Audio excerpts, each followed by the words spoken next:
When we get too mentally attached to our spiritual journey or towards the vision that we are creating, it can end up becoming a mental idea that we are in relationship with versus having space to be in relationship with the living, breathing essence of it that is here and alive in every single moment. The path that you are here to lead, the expansion that you're here to go on, doesn't exist in the mental realm. We can build ideas around it in the mental realm, but ultimately it comes from the unseen realm. It comes down through you from the non-physical. It is alive in the realm of the heart.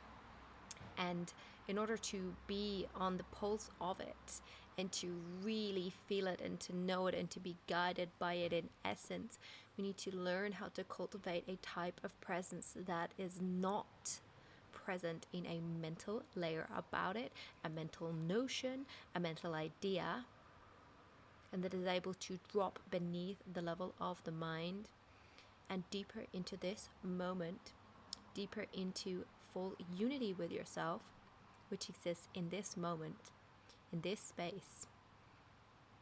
And as you do this, you start to be in closer connectivity with what you are and the invitations that your soul is inviting you on in order for you to embody your expansion.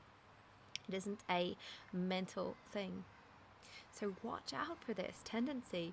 Watch out for the tendency to be absorbed with how you think your journey needs to look based off a mental idea. And when are you approaching your growth and your transformation, the path from mental instructions? You can feel the difference in your energy. You can feel how it feels in your body when you are being run by a mental idea of your thoughts and of that type of mental fuel energy. And maybe emotional for some people when you really drop beneath that for the first time and you go a bit deeper into it. And there's always deeper. You're always being invited to go into deeper intimacy with this essence of you. It is alive and it is abundant in every single moment. We just need to remember to drop into it, to drop out of everything else that is not it. It is so available to you. And yes, we can always fall out of it. But that's not important. What's important is that you choose to return back to it. You choose to connect back in. You choose to bring yourself back here, back now. And you choose to be present with yourself on that level. And you choose to be free from your mind. Use your mind in intelligent ways when you need to do it, but don't always operate on a mental level. Don't always operate from a mental concept of what you think you should do and who you think you should be. Don't just try to approach your spiritual journey from an idea. And what happens is that we energetically receive our instructions, our downloads, our inspiration, our vision on a non-physical level. And it does have to pass through the mind for processing. And really the mind as a function is supportive to write this non-physical information into the physical.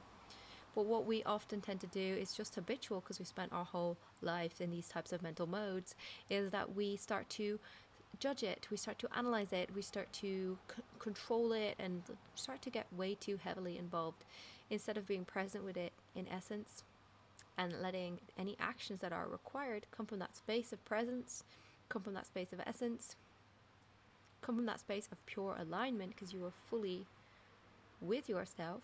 You are not slightly off, because if you are occupying a mental layer, you are slightly off alignment. Your alignment is here, fully within yourself. Drop beneath the mind.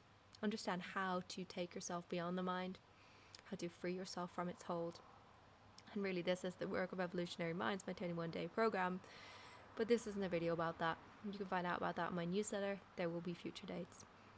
It is an important and valid type of work to do, and this isn't about going and getting it in Evolutionary Minds. This is about committing to doing it in the moment, doing it every moment. And you have the opportunity to do it. You have the opportunity to do it now. Everyone can learn from their own way in which they interface with their mental level, their spiritual level, their physical level. It's one big learning journey. There is so much to learn, and every single moment is abundant with learning opportunities. All you have to do is lean into them. Stop leaning out of it and lean into what is here for you now. What are you being shown? What adjustments are you being invited to make, if any? Or what actions are you being invited to take? Where are you being invited to let go of fixed notions about how you think you should be, how you think reality is? Where are you being invited to let go of control, to let go of trying to be a perfect image? Where are you not letting yourself come true, come through, and come true? I'm sure you'll find plenty of ways. Subtle ways are obviously not always obvious. We don't sit here and be like, I'm going to not let myself come through. It's not as obvious as that. It's not as clear. It's a lot more subtle than that. And usually it will be a type of fear and a type of discomfort or worry that we have that takes us out of that presence and tries to make us manipulate and control the way that we express and the way that we move through life, and try to make sure that we get to this outcome and that outcome, make sure that this thing is okay and that thing is okay. You can surrender to a greater mind. When you let go of being run by your smaller mind, you can receive the instructions from your higher mind that are receiving the directives from your higher self, which knows your whole blueprint, which knows what you need to do in order to fully inhabit your calling and what you came here to expand into as a soul. You don't really need to be involved with the little mind, although it is cute and it tries hard, and we obviously acknowledge it for its efforts. Good work. Okay? Goodbye, guys.